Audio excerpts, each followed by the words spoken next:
যায় 50% পাস করতে।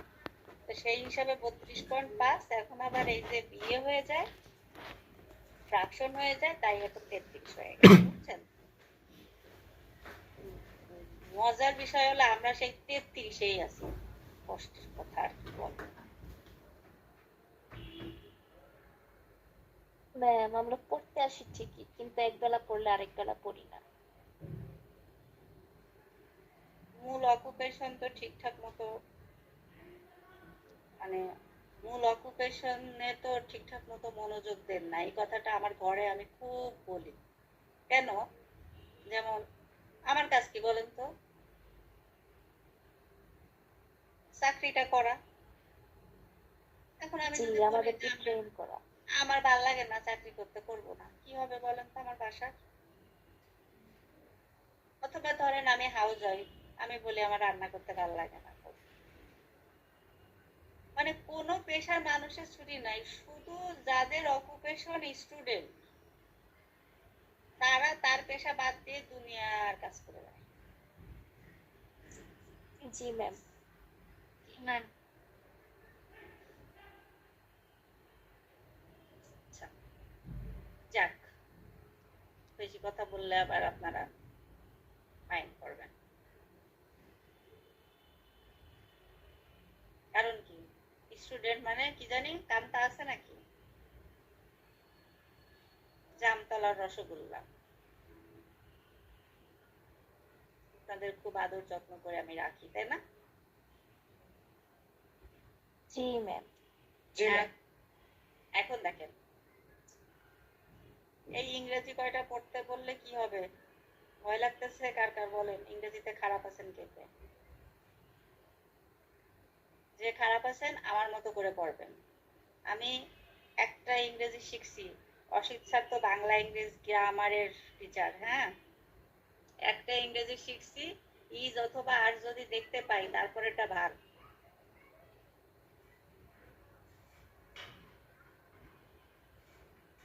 বুঝছেন?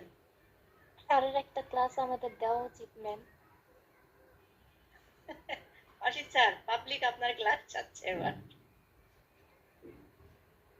জি স্যার, আমরা একটা ক্লাস চাই। তাহলে আমি একদিন ক্লাসে ঢুকে এতদিন পরে আবার নতুন করে যোগ দিলাম, তার কারণ কি সেটা বুঝতে হবে। আর আমার যদি ক্লাস নিতে হয়, হ্যাঁ নেবো, সমস্যা নেই, কিন্তু আগে ম্যাডামের ক্লাসগুলো শেষ করেন। না, আমরা ইংরেজি ক্লাস চাচ্ছি অসিত স্যার, শুনছি না।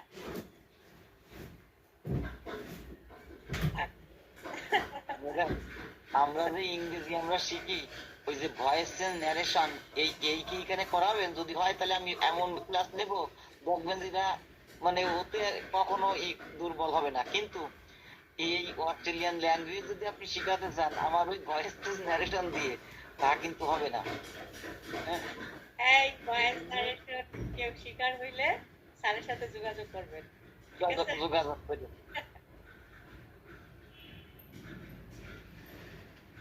আচ্ছা, তাহলে ইজ অথবা আর যদি দেখি, তারপর একটু বার, এটুকু আমরা মোটামুটি একটু মাথায় রাখি। এখন মনে করেন ক্যান্ডিডেটকে আমরা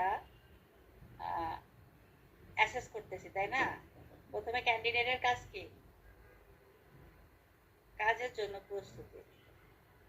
কাজের জন্য প্রস্তুতি নিতে যে পাশে কয়টা ক্রাইটেরিয়া দিয়ে দিচ্ছে, এই 3টা ক্রাইটেরিয়া পূরণ করতেই হবে, নাহলে হবে না। পিসি সবগুলা যদি পূরণ না হয় তাহলে সে কম্পিটেন্ট হতে পারবে না। তাহলে একটা বড় হাতিয়ার আমার হাতে আছে, আমি প্রথমে দেখব যে ফলো অস অস ফলো করছে কিনা, এবং পার্সোনাল প্রোটেক্টিভ ইকুইপমেন্ট বা পিপি ব্যবহার করছে কিনা। ব্যবহার করছে তাহলে যাকে একটা কাজ করবে। তারপরে সে টুলস ইকুইপমেন্ট কালেক্ট করছে কিনা এবং স্যানিটাইজ করছে কিনা। এখন টুলস ইকুইপমেন্ট অনেক আছে না, কি কি টুলস ইকুইপমেন্ট সে নিবে, এই জায়গাটা একটা চিন্তার বিষয় কি বিষয় না বলেন? জি ম্যাম, কাজের উপরে ডিপেন্ড করে ইকুইপমেন্ট নেবে। যেখানে চিন্তার বিষয় সেটাই একটু মোটা করা আছে, দেখেন সব শব্দ কিন্তু মোটা করা নাই, আছে। জি না ম্যাম। যেখানে যে ঝামেলা, যেমন আমি যদি বলি এখন আপনাকে যে ম্যাডাম আমাকে একটু চা খাওয়া, এবার আপনার মাথায় ধাঁধা লেগে যাবে না, ম্যাডামকে দুধ চা খাওয়াবো না লাল চা খাওয়াবো, লাগবে কি লাগবে না? জি চিনি দেবো না চিনি দেবো না? এখন খুব চা খাইতে মন চাচ্ছে, বুঝছেন, আজকে ছেলেটাকে খুব মিস করতেছি, ও বাসায় আজকে নাই, এই জন্য আমার কপালে আর চাটা জুটলো না।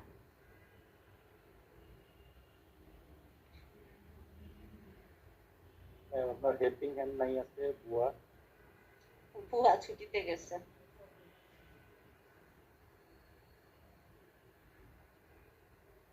আর বেসিক্যালি চাটা অবশ্য আমার ছেলেই দেয়, চা কফিটা।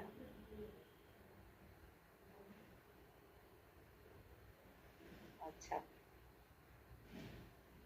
আমার সেবা যত্নটা আমি ছেলে মেয়ের কাছ থেকে নিতে পছন্দ করি, এবং এটা ওদের দায়িত্ব, এটা আমি মনে করি। জি বুঝবে ম্যাম। ম্যাডাম। আর বুয়ার কাজ বুয়া করবে, বাট আমার যেটা দরকার, যেমন আমার বিছানা বানানো, আমার মশারি টানানো, আমাকে একটু হাত পা চেপে দেওয়া, আমার এটা করা, এটা কার দায়িত্ব? অবশ্যই সন্তানের দায়িত্ব।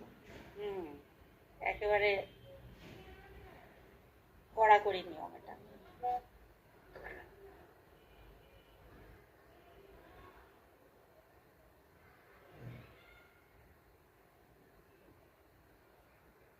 তাহলে আমরা যখন চিন্তা যেখানে আছে সেটা কিন্তু গোল করা আছে, সেটা কোথায় পাবো? Range of variable. Range of variable নিচে। এই যে, তাহলে এই যে এই কয়টা টুলস ইকুইপমেন্ট লাগবে, র ম্যাটেরিয়ালস লাগবে এই কয়টা। ক্লিয়ার? যদিও আলোচনা কালকে গতদিন হয়ে গেছে, এই জন্য আমি একটু ঝাপসার উপরে আগাচ্ছি। তাহলে এই চুল কাটা শিখাইতে সময় নিতে কত? 70 ঘন্টা। 70 ঘন্টা। এই টাইমটা কে নির্ধারণ করবে? ট্রেনার। ইন্ডাস্ট্রি প্রস্তাবিত, এনএসডি এর অনুমোদিত, সম্ভাব্য একটা ইন্ডাস্ট্রির প্রস্তাবিত এবং এনএসডি এর অনুমোদিত সম্ভাব্য একটা সময় হচ্ছে মানে 70 ঘন্টা। এখানে 72 ঘন্টা লাগলেও আপনি লাগাবেন, 68 ঘন্টা লাগালেও ক্ষতি নেই, কিন্তু মোটামুটি একটা আপনাকে সময় এখানে দিয়ে দিছে। তার মানে 70 ঘন্টা তো আর 40 ঘন্টা হবে না, হবে? না ম্যাম। না। তাহলে আমরা যেহেতু অ্যাসেসর হব, একটু এভিডেন্স গাইডের দিকে একটু গুরুত্ব দেব। আমি ওই জায়গাটা নিয়ে আর কথা বললাম না, ঠিক আছে? না ঠিক নেই। কেন? একটু বলে ডিটেলস দেন। ডিটেলস বলে যান, আমি তো নতুন।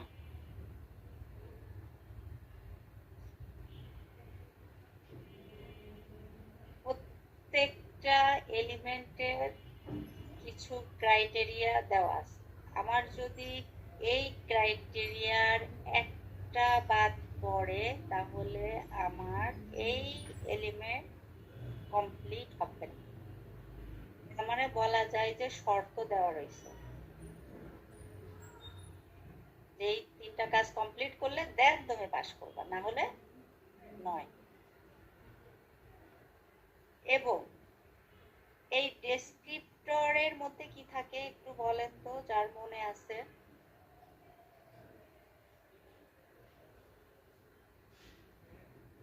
মানে কি কি কাজগুলো করতে হবে ম্যাডাম, ওই ধাপগুলো আর কি? সব একসাথে ডিটেলস যেমন হেয়ার কাটের যে ধাপগুলো, শর্ট কাটের যে ধাপগুলো, সেটা। মানে ডেসক্রিপ্টর লেখা না অনেক মজার, যেমন এই যাত্রা পালা গানের মতো, this unit covers the knowledge skill attitude required to, এই পর্যন্ত সকল সিএসএস সেম। দেন এই ইউনিট অফ কম্পিটেন্সির নামটা কপি করে এখানে বসাই দিবেন।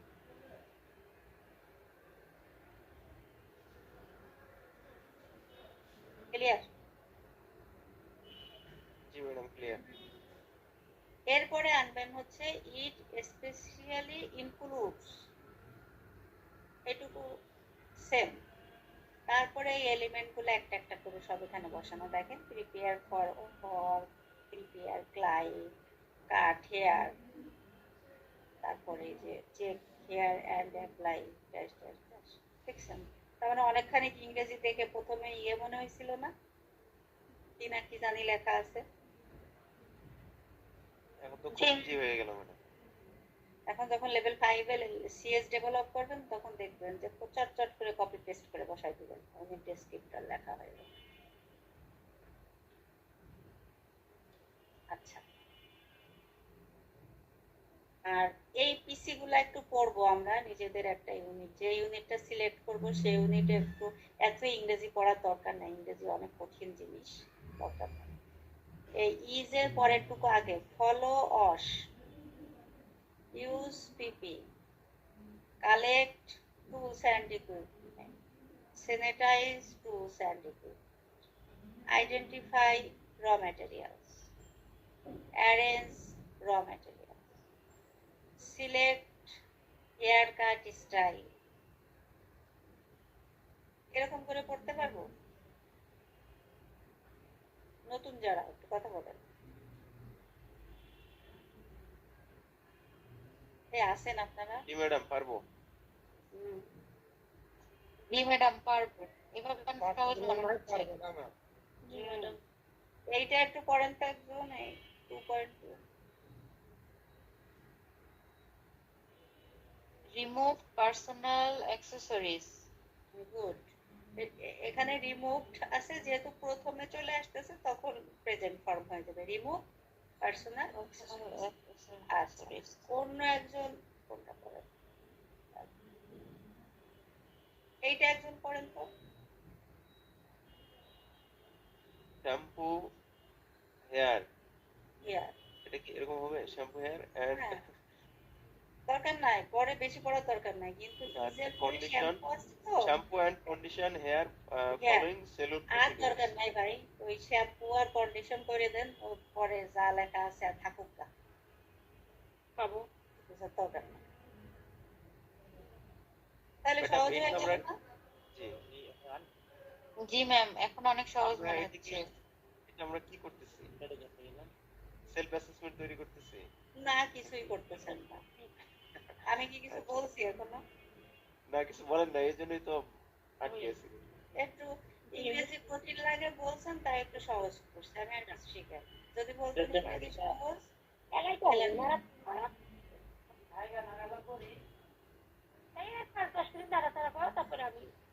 এই ঘরের কথা শুনে ফেলতেছি, ডলি বিবিটি।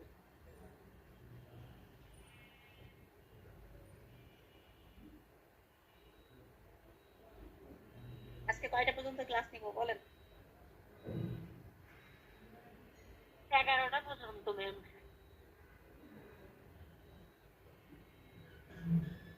পক্ষে আছেন কে কে?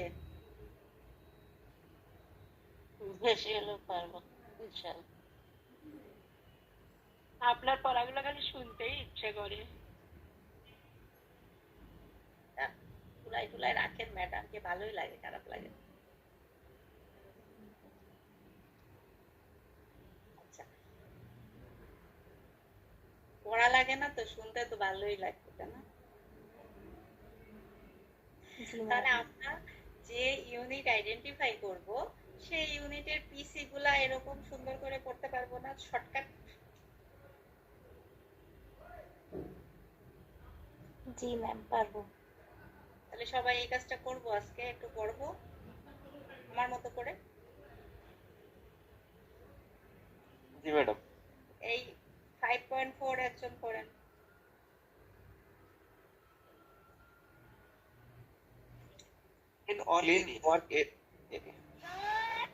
ক্লিন ওয়ার্ক এরিয়া 5.5 আর একজন পড়েন।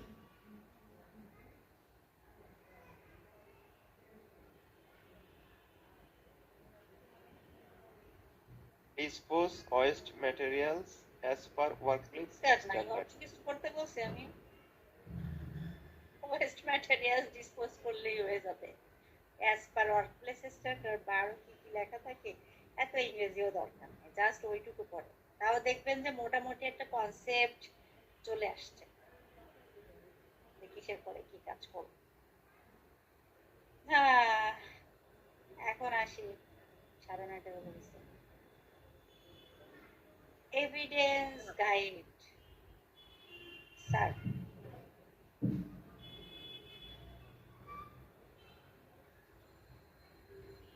এভিডেন্স গাইডটা মূলত অ্যাসেসরকে গাইড করে। একজন অ্যাসেসর কিভাবে অ্যাসেসমেন্ট নেবে, মানে অ্যাসেসমেন্টের গাইডলাইনটা বলা যায় এভিডেন্স গাইডের মধ্যে পুরোপুরি চলে আসে। এই প্রত্যেক ফরম্যাটে যায় দেখবেন, প্রত্যেক ইউনিট অফ কম্পিটেন্সির মধ্যে যে দেখবেন এভিডেন্স গাইডের কয়টা অংশ আছে,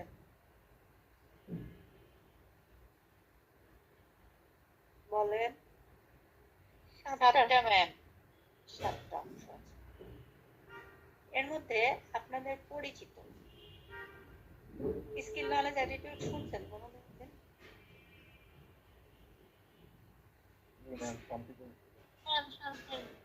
শুনছি। আন্ডারপিনিং knowledge, underpinning skill, underpinning attitude বা রিকোয়ার্ড অ্যাটিটিউড, যা বলি। 3টা হয়ে গেল, বাকি থাকলো কয়টা? 4টা। এই 3টা সবার মুখস্থ হয়ে গেছে নিশ্চয়ই এখনই। জি ma'am. Skill, knowledge, attitude. Underpinning, underpinning knowledge, underpinning skill, underpinning attitude. Okay, শেষ। Method of assessment. মেথড শব্দটা কি পরিচিত আপনাদের? জি ম্যাম, মেথড। কোন মেথডে অ্যাসেসমেন্ট নেবেন, কোন মেথডে ট্রেনিং করাবেন, এরকম মেথড শব্দটা পরিচিত। মেথড অফ অ্যাসেসমেন্ট, তাহলে মুখস্থ হলো কয়টা? 4টা। 4টা। এই 4টা সবাই পারবেন? জি ম্যাম, পারবো। পারবো না কয়টা? বাকি 3টা। বাকি 3টা পারবো না। কোন 3টা পারবো না? Context of assessment, resource implication, আর হচ্ছে ক্রিটিক্যাল অ্যাসপেক্ট অফ কম্পিটেন্সি। তাহলে কোন 3টা কঠিন?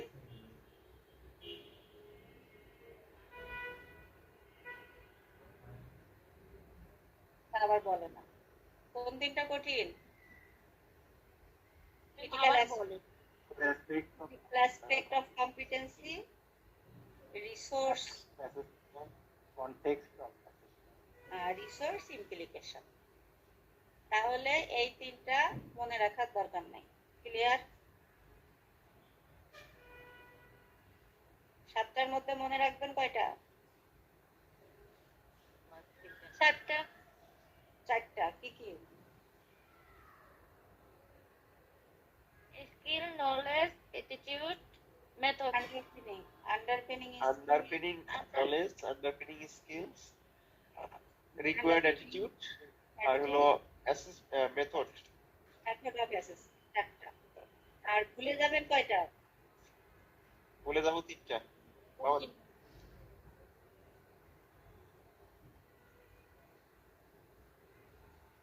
কোন 3টা ভুলবেন বলেন? কোন বিপদ, কথা বলে না। ক্রিটিক্যাল অ্যাসপেক্ট অফ কম্পিটেন্সি, তারপর হচ্ছে রিসোর্স ইমপ্লিকেশন, ইমপ্লিকেশন আর context of context of assessment. Okay, তাহলে অবশ্যই কালকে প্রত্যেকে আমাকে বলতে হবে যে কোন 4টা মনে রাখবেন আর কোন 3টা ভুলে যাবেন, ঠিক আছে? আচ্ছা ম্যাডাম, এখানে আন্ডারপিনিং বলতে কি বোঝাচ্ছেন? আসতেছি স্যার। ক্লিয়ার? যারা নতুন আছেন বলতেছি। আচ্ছা ম্যাডাম, ये बुद्धि এই বুদ্ধি আপনারা কে দিয়েছে বলতে পারেন আমারে? কেন স্যার? যেটা ভুলে যাবো তা আমি বলবো কি করি? ওমা, ওটা যদি আবার ভুল করে মুখস্থ করে ফেলেন, ঝামেলা না? তো ওইগুলো বলা মানেই তো আপনি আমার কাছ থেকে আদায় করে নিলে, বলে ভাই ও কিন্তু পড়াচ্ছে, তার মানে আপনি তো সেরকম ভাবেই বের করে নিচ্ছেন যে ওই তিনটেও মানে যেটা ভুলে যাবো সেটাও বলতে হবে, তাহলে আমার বললাম কি করি?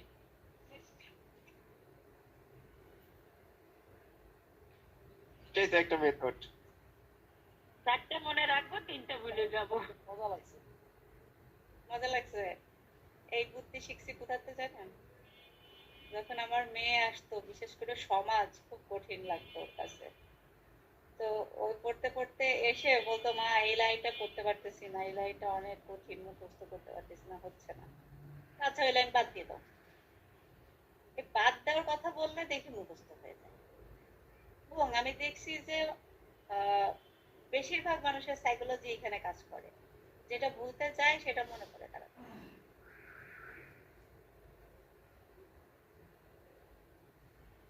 মিলাই দেখেন। Thank you, thank you. সুন্দর। থ্যাংক ইউ দেওয়ার জন্য থ্যাংক ইউ স্যার।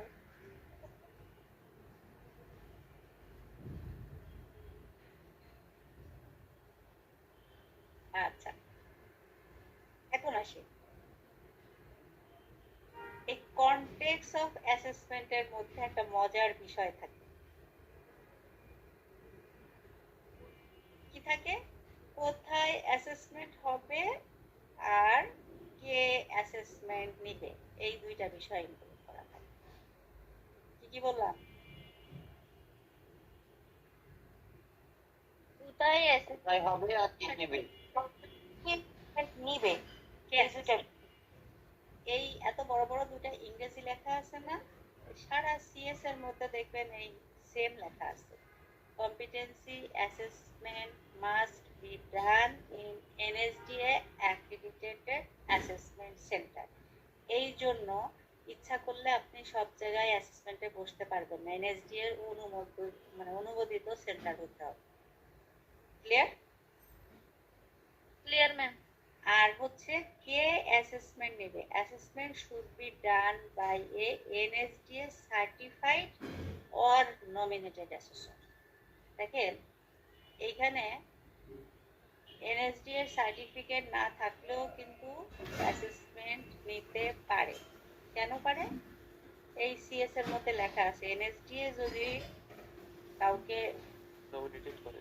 নমিনেটেড করে তাহলে সেই ব্যক্তি নিতে পারবে, কিন্তু সিএস এর মধ্যে যদি লেখা না থাকতো তাহলে পারত না।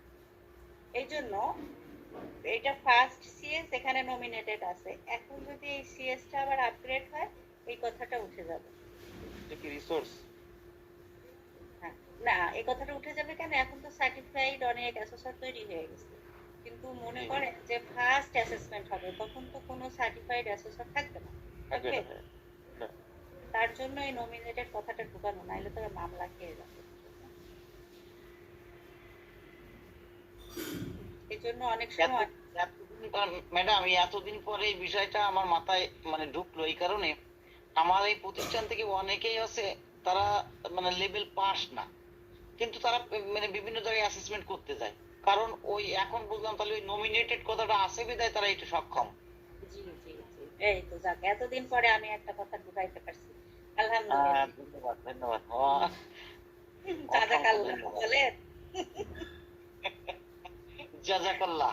আমাদের ওয়াহিদ স্যার খুব ভালো আরবিতে কথা বলতে পারে, জানেন আপনারা? ওয়াহিদ স্যারের অনেক গুণ।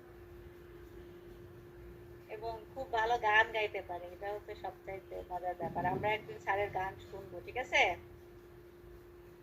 অবশ্যই ম্যাম। সেই দিনটা কেন আসি ছন্দ আছে হ্যাঁ, স্যারের কথার ভিতরে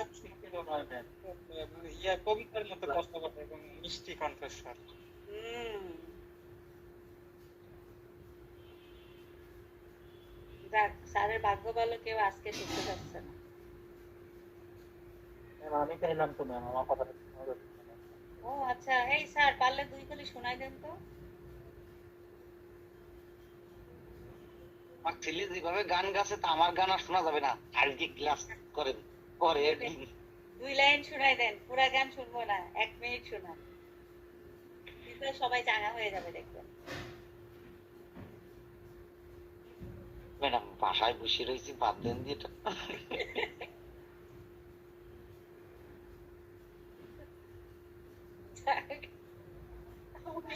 জেন্ডার ম্যাডাম আমি হারামিটাই গান করি, কিন্তু কেউ যদি এভাবে বলে তখন না মানে আমার কেমন লাগে না। কেমন জানি লাগে, তাই তো? যাক, আমরা শুনবো একদিন। আমরা না নিজেকে ধন্য মনে হচ্ছে ম্যাম। হ্যাঁ, আমরা হচ্ছে যেদিন না বলবো সেদিন হঠাৎ করে স্যার গাওয়া শুরু করে দিবেন, হ্যাঁ, তখন আমরা সবাই চুপ হয়ে যাবো। ঠিক আছে? আচ্ছা, তাহলে আমরা এই কনটেক্সট অফ অ্যাসেসমেন্টের মধ্যে দুইটা বিষয় আমরা পাচ্ছি। কি কি? কোথায় অ্যাসেসমেন্ট হবে আর কি অ্যাসেসমেন্ট নেবে। গেল। Method of assessment. Method of অ্যাসেসমেন্টের মধ্যে হচ্ছে কোন কোন মেথডে একজন অ্যাসেসর অ্যাসেস করবে, সেই মেথডগুলা এইখানে দেওয়া থাকে। তবে কথা হলো এই যে এখানে মেথড থাকতে পারে 5টা, 6টা, 10টা, থাকতেই পারে। যে মেথডগুলো থাকবে, আপনি যখন মেথড সিলেক্ট করবেন এইখানে থাকতে হবে সেই মেথড নিতে পারবেন, বাট এইখানে যদি না থাকে সেই মেথড আপনি অ্যাপ্লাই করতে পারবেন না। যেমন যদি আপনাদেরকে বলি যে রিটেন টেস্ট একটা মেথড, ডেমনস্ট্রেশন একটা মেথড, ওরাল কোশ্চেন একটা মেথড, অবজারভেশন একটা মেথড, পোর্টফোলিও একটা মেথড, থার্ড পার্টি রিপোর্ট একটা মেথড। সাপোজ 6টা আছে এখানে, ধরে নেন, ধরে নিলাম আমি, ঠিক আছে? তাহলে আপনি যদি 6টা থাকে, 6টার মধ্যে থেকে আপনি চাইলেন যে এখান থেকে যে কোনো 3টা নেব, রিটেন নেব, পোর্টফোলিও নেব, ওরাল নেব, নিতে পারেন।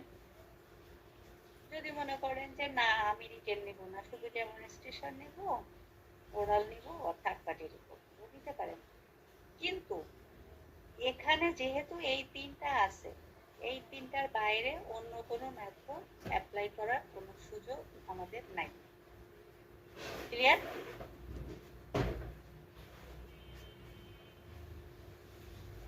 হ্যাঁ, এইখানে আমরা তো দেখি তিনটার বদলে দুইটা নিতে পারি না।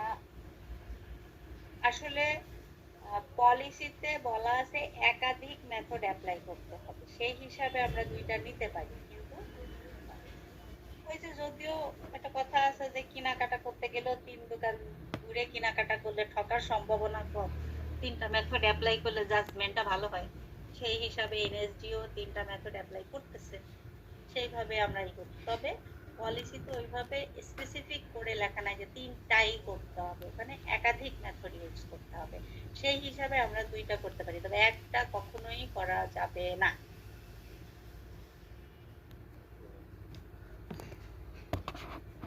আচ্ছা, মেথড চলে গেল। রিসোর্স ইমপ্লিমেন্টেশনের মধ্যে থাকবে হচ্ছে কি কি রিসোর্সেস ইউজ হবে, এই জব পারফর্ম করতে কি কি রিসোর্স ইউজ হবে সেইগুলো। তাই এখানে রিসোর্সের পুরো লিস্ট এখানে দেয় নাই, না দিয়ে একটু চুরি বুদ্ধি খাটাই দিয়েছে। র ম্যাটেরিয়ালস লাগবে, টুলস ইকুইপমেন্ট লাগবে, হিয়ার ক্যাটালগ, সিজার, আর টুলস ইকুইপমেন্ট ওই যে নিচে দেওয়া রেঞ্জ অফ ভেরিয়েবলে দেওয়া আছে, এই একটু চুরি বুদ্ধি খাটানো এছাড়া আর কিছু।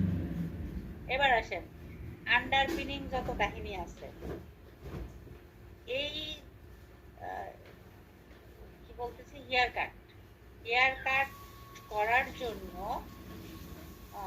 যে নলেজগুলো এসেনশিয়াল নলেজগুলাই হচ্ছে আন্ডারপিনিং নলেজ। এসেনশিয়াল স্কিলগুলাই হচ্ছে আন্ডারপিনিং স্কিল। আপনি চুল কাটবেন, আপনি চুলই যদি না চেনেন, চুল কি ধরনের চুল হয়, কয় ধরনের চুল হয়, মানে চুল সম্পর্কে যদি কোনো ধারণাই আপনার না থাকে, আপনি কি চুল কাটতে পারবেন? অথবা কেজিটাই কোনোদিন ধরেন নাই, কেজিটাই ধরতে পারেন না, এই স্কিলটা আপনার নাই, তা আপনার কি আর চুল কাটা পর্যন্ত দেখার দরকার আছে আমার? ধরেন কম্পিউটারে একটা অ্যাপ্লিকেশন লিখবেন, আপনি কম্পিউটার অনই করতে পারতেছেন। তা আমার কি আর দেখা দরকার আছে যে আপনি পারেন কি পারেন না? না ম্যাম, আর দেখার তো প্রয়োজনই নেই।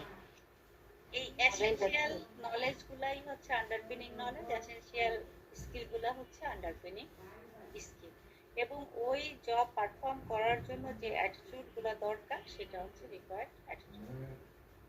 গেল। আর ঝামেলা হচ্ছে ক্রিটিক্যাল কথাটা শুনলে মাথার মধ্যে একটু ক্রিটিক্যাল চিন্তা আসে।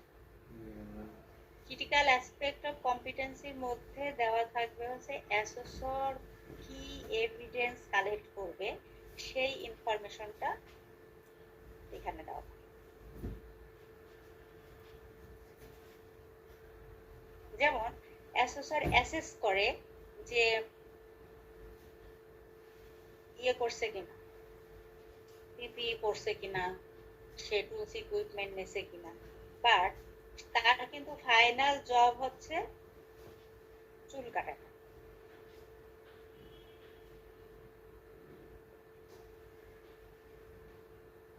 অ্যাসেসর কি এভিডেন্স কালেক্ট করবে সেই বিষয়টা কোথায় থাকবে? Critical aspect of competency. এই গেল আমাদের মূলত এভিডেন্স গাইডের 7টা অংশ। কেন সিএসটা পড়তেছি? এখন আমরা অ্যাসেসর হব।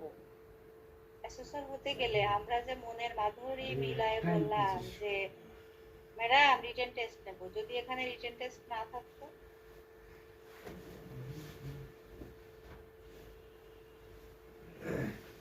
তাহলে হতো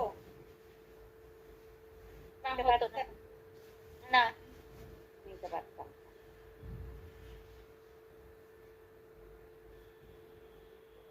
অতএব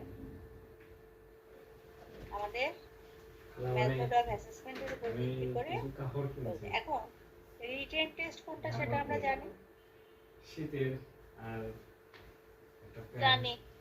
কেমন হয় সেটা? ঘোড়ার মতো না হাতির মতো? লিখতে 950 লাগছে। লিখিত ভাবে দেখে নেওয়া হয়।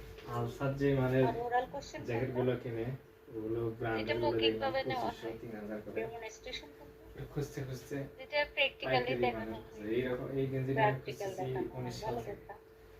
আরো কয়টা মেথডের নাম বলছি। অবজারভেশন একটা মেথড। এটা মানে কোনো সাইকেল রাতের বেলা যদি কোনো গাড়ি চালায় অবজারভেশনে কি হয়? তাহলে একদম দূর থেকে অনেক দূর থেকে দেখা যায় আলো করে। প্রত্যক্ষভাবে দেখা হচ্ছে যে সে কাজটা ঠিকভাবে করতেছে। ডেমনস্ট্রেশনে কি দেখে না?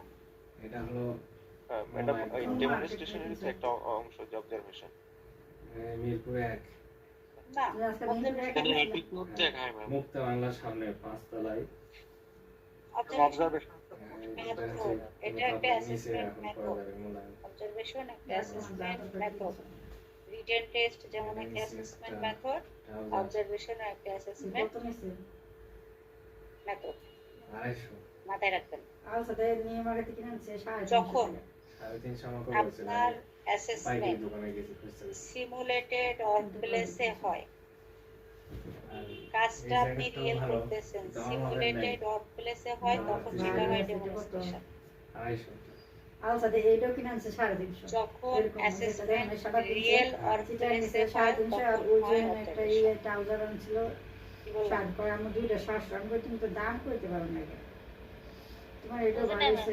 এটা কাপড় ভালো যখন অ্যাসেসমেন্ট সিমুলেটেড ওয়ার্কপ্লেসে হয় তখন হয় ডেমনস্ট্রেশন।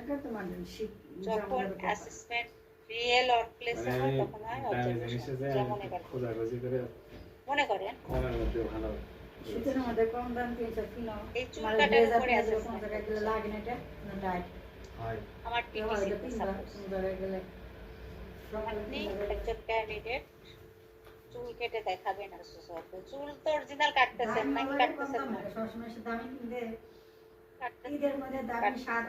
বাট এইটা কি আপনার রিয়েল ওয়ার্কপ্লেস, আপনার কর্মক্ষেত্র? সেম শার্ট না ম্যাডাম। জায়গায় ভালো পাওয়া যায়। সাজানো একটা ওয়ার্কপ্লেস, তাই না? জি। সিমুলেটেড ওয়ার্কপ্লেস, এই জন্য এটা হলো ডেমনস্ট্রেশন। কিন্তু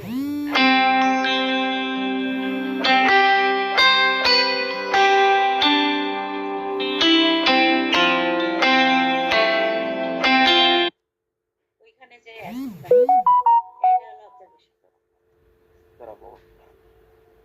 স্যার সমস্যা। জি ম্যাডাম, বুঝতে পারছি। ক্লিয়ার? তার মানে কাজ আপনার একই, শুধু ওয়ার্ক প্লেসের পার্থক্য। যদি রিয়েল ওয়ার্ক প্লেস হয়, যেমন চা বানানোর উপরে যদি এখন ইয়ে হয়, অ্যাসেসমেন্ট হয়, তাহলে এই যে এখানে মানে একটা ক্লাসরুমের মধ্যে কেতলি চুলা টুলা সব এনে আপনি চা বানালেন, অ্যাসেসর দেখলো, ডেমনস্ট্রেশন করে দেখাইলেন। কিন্তু আপনার চায়ের দোকানে আপনি কাস্টমারকে চা বানায় বিক্রি করতেছেন, ওইখানে অ্যাসেসর যে অ্যাসেসমেন্ট করলো, তাহলে কি হলো সেটা? অবজারভেশন। অবজারভেশন। অবজারভেশন মেথডে খুলনা টিটিসিতে একবার অ্যাসেসমেন্ট হয়েছিল, ওই আনোয়ার স্যারদের, অস্ট্রেলিয়ানরা করছিল। ট্রেইনার হিসাবে ওনারা ঠিক মতো ইয়ে করতে পারে কিনা, ঠিক আছে?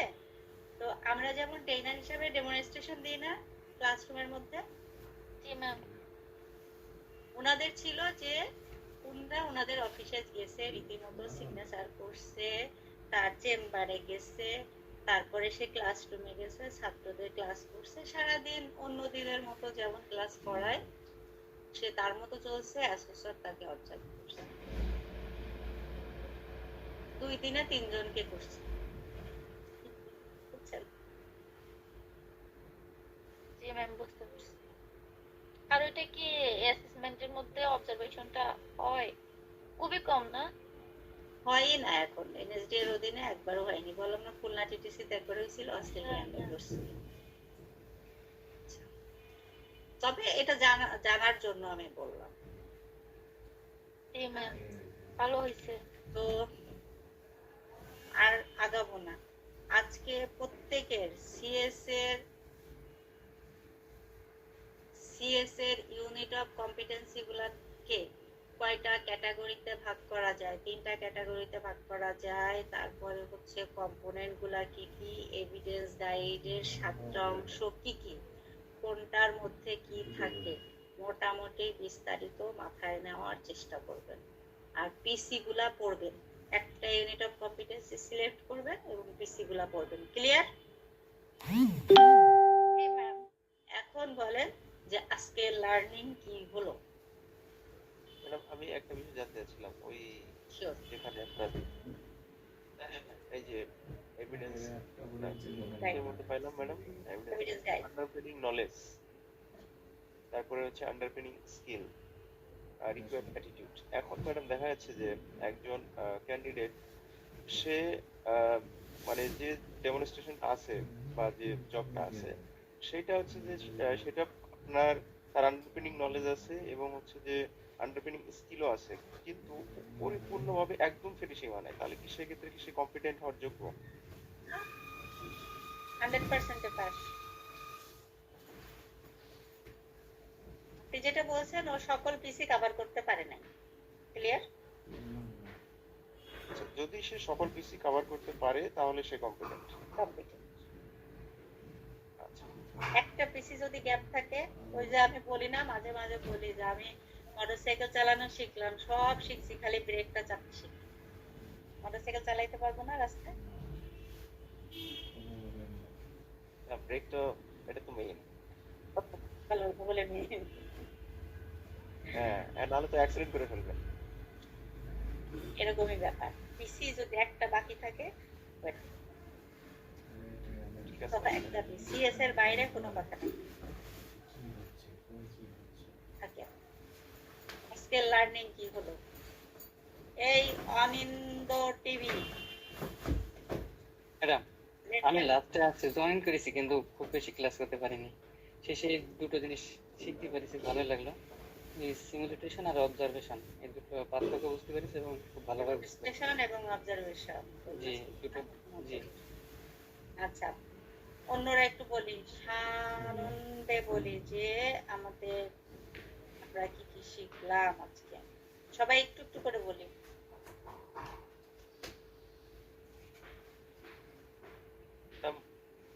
এনটিভিকিউএফ এবং বিএনকিউ এর ফ্রেমওয়ার্ক সম্পর্কে জানতে পেরেছি। এর ভিতরে কোনটা কত লেভেল এবং রেসপন্সিবিলিটি এই বিষয়গুলো জানতে পারছি। Thank you. ও হ্যাঁ, এটাও তো দেখবেন, সিএসটা একটু ভালো করে দেখবেন আজকে, যেটা যতটুকু পড়ানো হলো। হ্যাঁ, অন্য কেউ? আমি খুব ভালো করে বুঝতে পারছি। Skill, knowledge, attitude. Thank you. অন্য কেউ? না করিনি। হুম কি গেঞ্জি জানি কেউ নাই। অসিত স্যার, আপনার নিউ লার্নিং কি হলো একটু বলেন তো। ঠিক আছে ম্যাডাম সবকিছুই জানা, আবার সব থেকে মজার বিষয় হচ্ছে কি আপনার সেশন গুলো আপনি এমন একটা ইন্টারেস্টিং পর্যায়ে নিয়ে যান, মানে কেউ আর কি বিরক্তি বোধ করে না। কারণ আমি এর পূর্বেও তো 2-4-5 জায়গায় ওই মানে প্র্যাকটিক্যাল ক্লাসও করছি, আবার অনলাইনও ক্লাসও করছি। হ্যাঁ, কিন্তু আপনার এখানে মজাটা লাগছে এটা যে ক্লাসটা যদি আনন্দের সহিত এইভাবে এগিয়ে যায়, আমার মনে হয় ওইটা স্থায়ী হয়, বেশি মেরিটে ধরে, এবং আনন্দ নিয়ে যেটা শেখা হয় সেটা কিছুটা হলেও অন্তত হৃদয়ঙ্গম হয়। Thank you Asit sir. এই বয়সে এসেও যে আনন্দ দিতে পারছি, কারণ ছোটবেলায় আনন্দ দেওয়াটা অনেক সহজ, তাই না? একটা চকলেট দিলেও আনন্দ লাগে, আর এখন এসে কেউ 1 লাখ টাকা দিলেও তো আনন্দ লাগে না। তো এই বয়সে এসে যে আনন্দ দিতে পারছি, আলহামদুলিল্লাহ। নাকি এই তাপস স্যার এটা আপনাকে অসংখ্য ধন্যবাদ আমাকে আপনার এই আনন্দটুকু পাওয়ার জন্য, সুযোগ করে দেওয়ার জন্য আপনাকে আবারও অসংখ্য ধন্যবাদ। ধন্যবাদের জন্য ধন্যবাদ।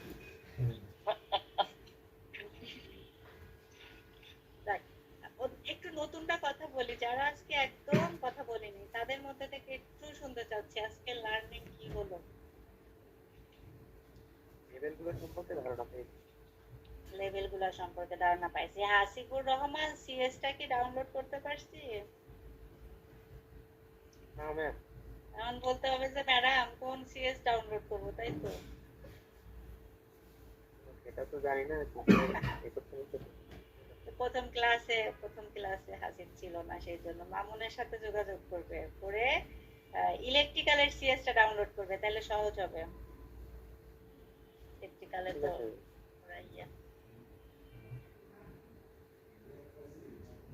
যাই হোক, মোটামুটি আমরা আসছি। এই আমি আরো 2জন মানুষের সাথে আপনাদের পরিচয় করাই দিই, বুঝছেন স্যার? যদি বলি হাসিবুর রহমান, হাসিবের কথা খুব অনেক বেশি করে আমি বলবো না, শুধু এক বাক্যে বলবো যে খুলনায় আমার একটা বাড়ি কমপ্লিট করা হয়েছে। আমি 1 ঘন্টার দায়িত্ব আমি নিই নাই, পুরাটা হাসিব করে দিছিলাম। Thank you Hasib. একটু বেশি বলা হয়ে গেল। না, হাসিব একদমই বেশি না, আসলেই তাই। আমি একদমই টোটালি কোনো ইয়ে না। ইভেন এখনো পর্যন্ত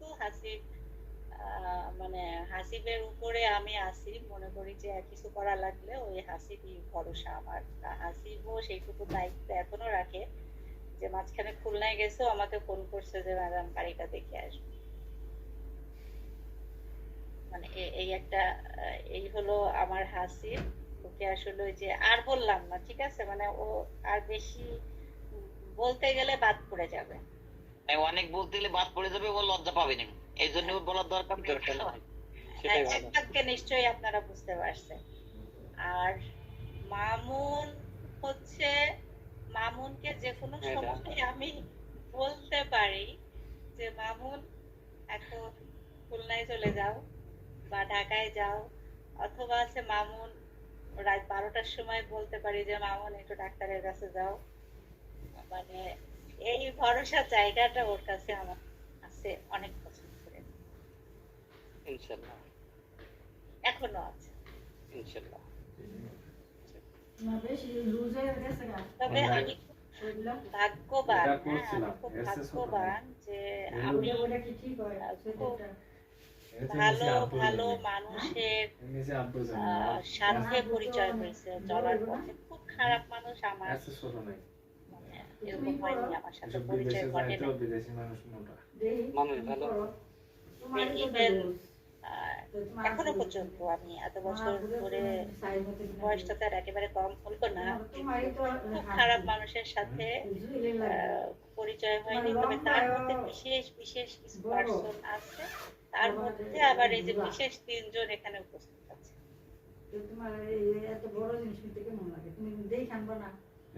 ম্যাডাম একটা কথা আছে, আপ ভালো তো জগৎ ভালো, কারণ আপনি নিজে ভালো সুন্দরভাবে সবার সঙ্গে মিশে চলেন, যার কারণে ওইটা মনে হচ্ছে যে দুনিয়ায় আর কারোর সঙ্গে না স্যার, আসলে তা না, সত্যি আমি ভাগ্যবান যে আসলে খুব খারাপ মানুষ ওরকম ভাবে এই গেঞ্জি খুবই বড় ইয়ে হয়, সহযোগিতা করে।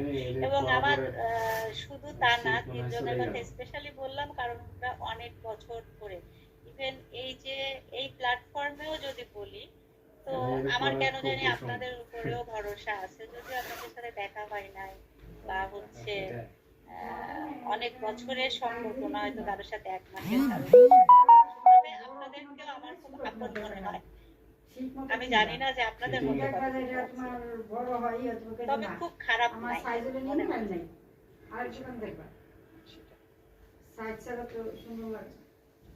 আপনাকেও কেন জানি দূরের কেউ মনে হয় না, কাছেরই মনে হয়। আলহামদুলিল্লাহ, আমিও ফিল করি যে খুব দূরের আপনারা মনে পড়েন না। এটাই কমিউনিটি। তো যাই হোক, আমরা একটু গুরুত্ব দেব সিএসটা। আমি খুব বেশি সিএস এর গুরুত্ব দিই। সিএস যে ভালো বোঝে সে একজন ভালো ট্রেনার, সিএস যে ভালো বোঝে সে একজন ভালো অ্যাসেসর। এবং সিএস যদি কেউ ভালো বোঝে তাহলে তার লেভেল 4 এর 40% এর বেশি কমপ্লিট হয়ে যায়। ঠিক আছে, এই জন্য আমরা সিএসটা ইয়ে করব। তো আমি শেষ করতে চাচ্ছি। হ্যাঁ, এখন এই যে একটা কল আসছে, এটাও আমার একজন বিশেষ পার্সন, কৃষ্ণ দাদা, অসিত স্যার। তো ঠিক আছে, সবাই ভালো থাকেন, সুস্থ থাকেন, ইনশাআল্লাহ দেখা হবে আবার। ওকে, ইনশাআল্লাহ সব আসসালামু আলাইকুম। আবার দেখা হবে। আসসালামু আলাইকুম। ওয়ালাইকুম আসসালাম। ওয়ালাইকুম আসসালাম ওয়া রাহমাতুল্লাহ।